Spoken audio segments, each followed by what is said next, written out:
Natural Man actually came about, like, me and Poonie were working on a record. We were like, you know what, I want to go all in. Like, you know, I was really inspired by like just, I mean, Freddie Gibbs.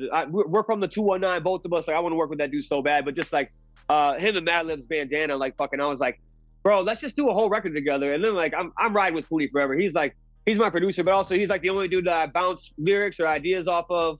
You know what I mean? He doesn't like, I write all my own shit, every word of it, but he'll be like, oh, change that present tense to past tense. And I'm like, oh shit, you know what I mean? Just little things like that. But also he's like, you know, he does all the beats, and he just like, if I was a writer, he'd be like my editor, you know? He'd be like, I don't know if this idea feels right here, man. Like, how, you know what I'm saying? He's the only dude I can bounce shit off of like that. So we were like already pretty deep in the project. He samples. It's all sample-based shit with, you know, we lace up our own drums and add our own bass lines and have, you know, people come over, our friends, and put on guitars and shit. But it's all about drums and sampling, really. And Natural Man, my dude Roddy K, Poonie met him in Miami when Poonie was taking his wife down there, his wife now, but he was going to ask her to marry him then.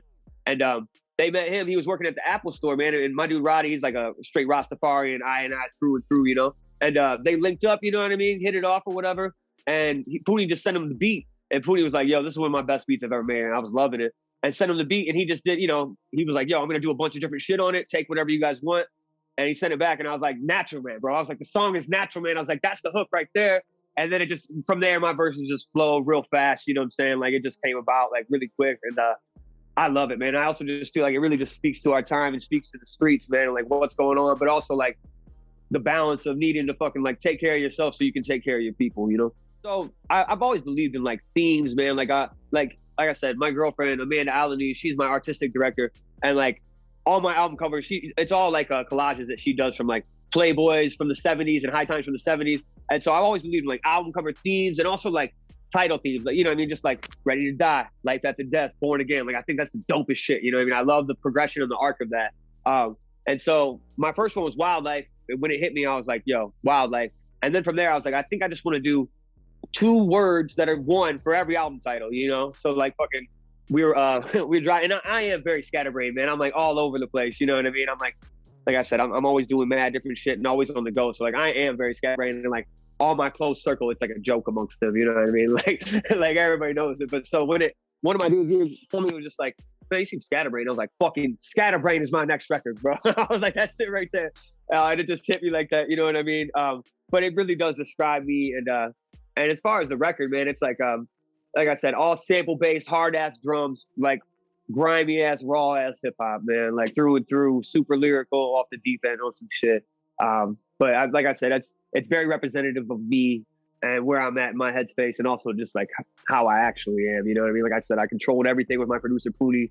I'm not a perfectionist to where I like fucking will just, you know, never be happy with it. But like, if there's one tiny little thing that bothers me, since it's my whole record controlling it, you know what I mean? We make sure we fucking fix it and that it sounds dope. Like when I'm recording with the band, I do like 2 takes, you know? I'm like, yeah, one of them's dope right there, you know? And it usually is, you know? But like on this shit, I was like, we really put our time and effort and just like tweaked every little knob in this bitch. And like, I'm really happy with the results, man.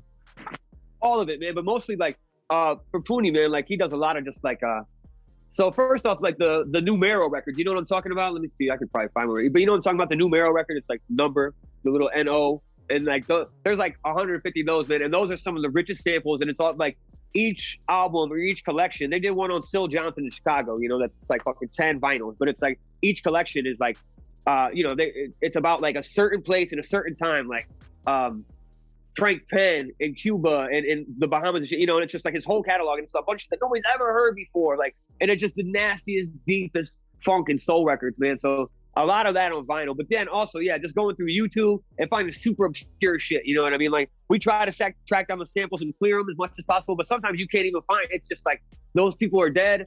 The record label they existed on is gone. That, you know, it's just on YouTube. You can't even find the copyright owner, you know what I mean? So it's crazy, man. But yeah, it's just like, Poonie is like real heavy into Madlib and MF Doom and Dilla and shit. And like, Madlib's always like, you find whatever you want, you hear it, you sample it, you make the beat, you clear the shit later. You know what I mean? So it's all about just like, he goes through shit all the time. And he'll be like, yo, check this out. And before, you know, I hear just the sample with no drums and I'm like, that's the fucking heat right there, bro.